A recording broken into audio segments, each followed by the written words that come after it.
Hello， 大家好，真的是好久不見了。自從今年5月底開始在 YouTube 上發布視頻以來，歷經半年時間，我們的頻道訂閱數終於突破了5000大關。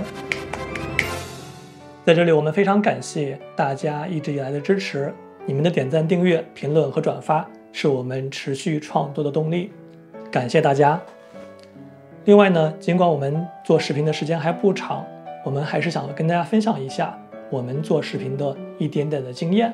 和我們踩過的眾多的坑。那我們就開始吧。第一，如何通過視頻創作在 YouTube 獲得收益？要想獲得 YouTube 的廣告收益，我們首先得成為它的合作夥伴。這裡有2條路，如果你做的是長視頻的話，那麼你需要滿足以下條件，就是在過去的12個月裡，你的頻道獲得了1000個訂閱，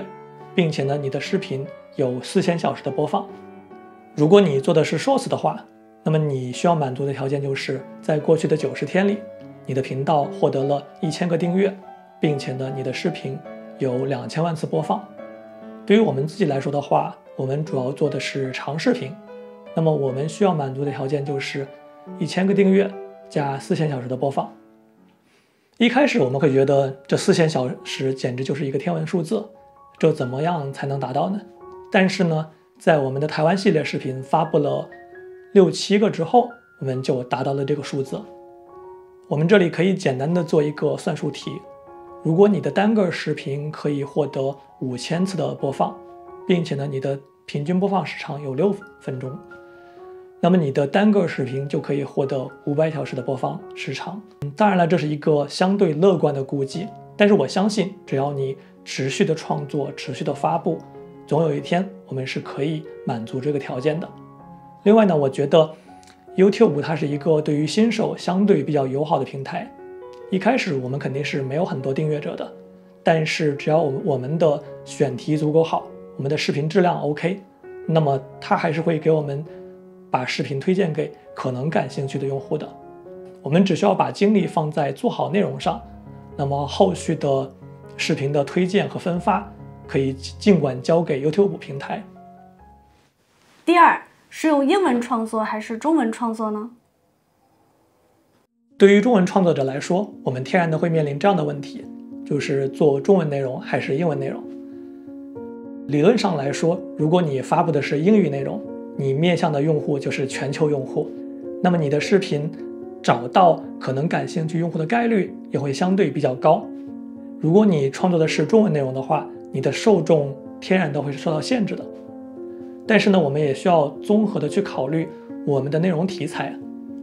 对我們來說，我們是希望在鏡頭前更多的表達自己，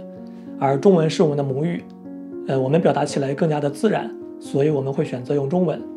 對你來說，如果你不需要在鏡頭前表達很多，那麼你完全是可以通過後期的 voiceover 以及加字幕的方式來實現。那麼對你來說，語言就不是你的限制了。我們都知道這2年 AI 發展得很快，那麼 YouTube 它也是支持 AI 的自動配音功能的。如果你經常看 YouTube 的話，你就會發現像 MrBeast 這樣的頭部創作者，他們的內容都是支持配音成很多的小語種的。但目前对於中文創作者不友好的一點就是它並不支持中文配音成其他語言。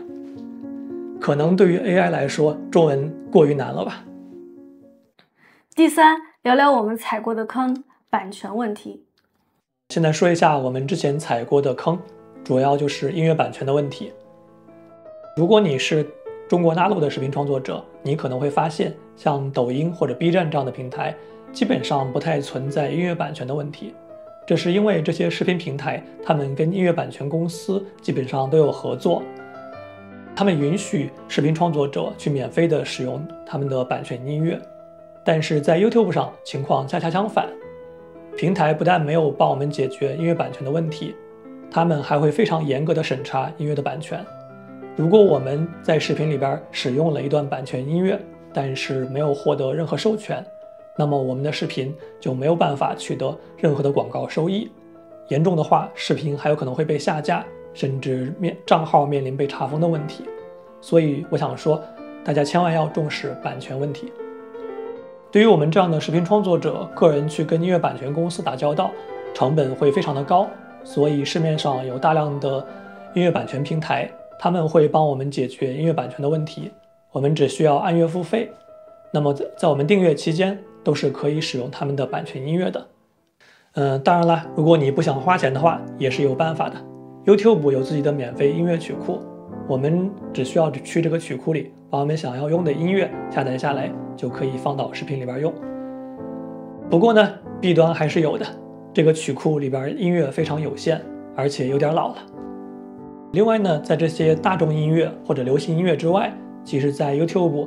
或者 Spotify 這樣的音樂流媒體平台上，有大量的獨立音樂人，他們也有很多很棒的獨立的音樂。我們如果發现了有合適我們視頻的音樂的話，我們是可以通過跟他們發郵件溝通，獲得授權來使用這些音樂的。我之前在有一期台灣的視頻裡使用了一段台灣本土音樂人的音樂，我是在使用之前跟他發郵件進行了溝通，在獲得授權之後呢，把這段音樂使用在了我的視頻裡，效果非常的棒。第四，5000個訂閱者給我們帶來了多少收益呢？其實呢， YouTube 的廣告收益並不是直接與訂閱者數量相掛鈎的，它更多的受到視頻播放量的影響。我們可以簡單的舉一個例子，如果有一個創作者，他有10萬的訂閱，但是呢，他最近並沒有發布什麼新的視頻，然後呢，他的舊的視頻又沒有什麼播放量，那麼對他來說，他可能幾乎沒有什麼廣告收益。與此相反呢，另外一個頻道只有1-2千的訂閱，但是呢，他的新視頻有5萬次的播放，並且呢，他的播放時長還相對比較高，那麼他還是可以獲得比較可觀的收益的。YouTube 的廣告收益是由2個關鍵性指標來決定的，一個就是視頻的播放量，另外的一個就是 RPM， 也就是每1000次播放的收益。一個視頻的總收益，它就等於這個視頻播放量乘以 RPM 再除以1000，就是這麼簡單。那麼這個 RPM 又是怎麼來的呢？它又是由2個核心的因素來影響的。一個就是你的視頻觀看者他們所在的區域，如果他們是集中在歐美發達經濟體的話，你的 RPM 就會相對比較高。為什麼這麼說呢？我們都知道歐美地區的用戶他的購買能力強，那麼廣告主就會認為他們的廣告價值更高。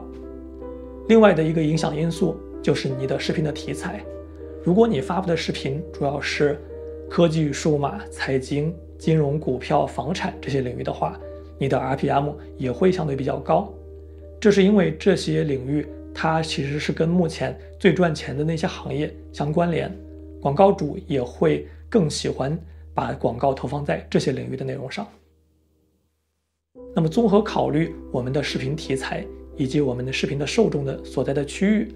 我們目前的 RPM 是分布在$4到$10之間，這是一個相對中檔的水平。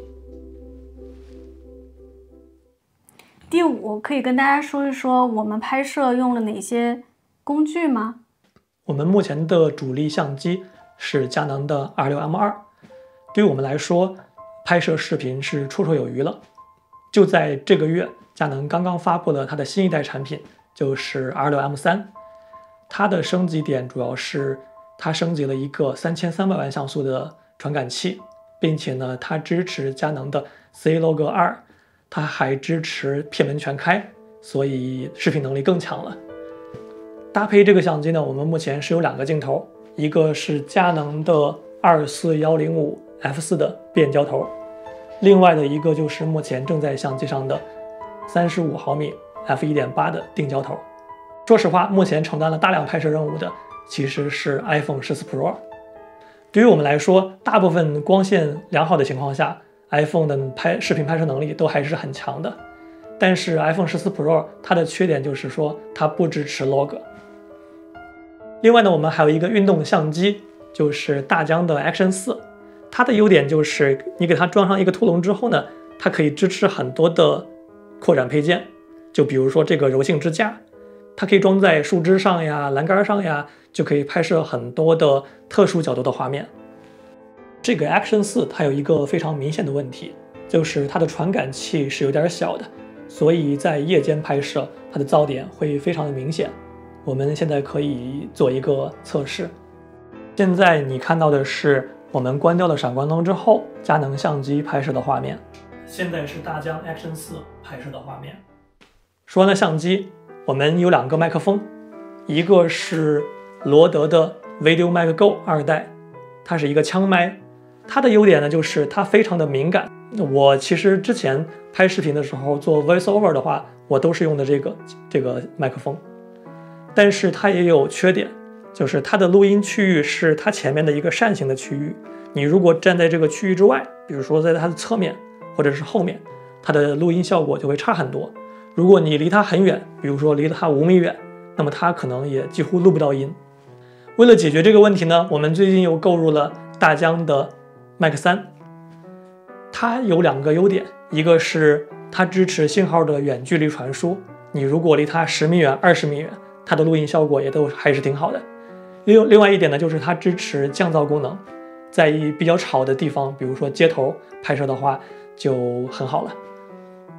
另外呢，我們還有一個补光燈，它是幽兰子的一個20瓦的补光燈，我們可以看一下把燈關了之後的效果。把燈關了之後就是這麼暗了。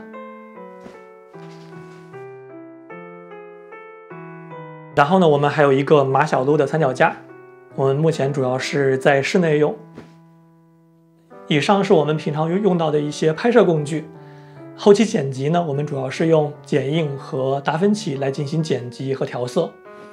另外呢，在视頻拍攝的前期，我還會用到很多的 AI 工具來幫我潤色文案。我一般會自己先手寫一版文案，然後再把它交給 ChatGPT、Claude 或 Gemini 來幫我進行潤色。在後期做字幕的時候呢，我一般也會先做一版中文的字幕，然後再由 AI 幫我生成英語的、中文繁體的以及其他語言的字幕。在做字幕的時候，我就会發現，如果我的字幕很長，比如說上萬字，那 ChatGPT 幫我處理起來就會很吃力，它沒有辦法完整的生成我想要的字幕。這個時候我就會把它交給 Claude， 它就可以一次性的幫我把這個很長很長的字幕完整的給我呈現。所以Claude 還是很厲害的。以上就是我們本期視頻給大家分享的一些經驗和教訓，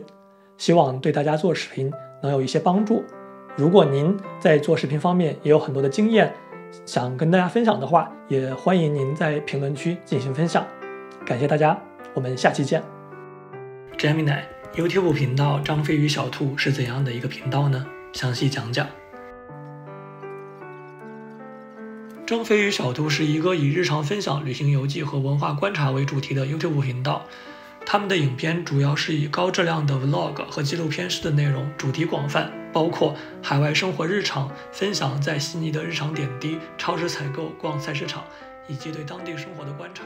深度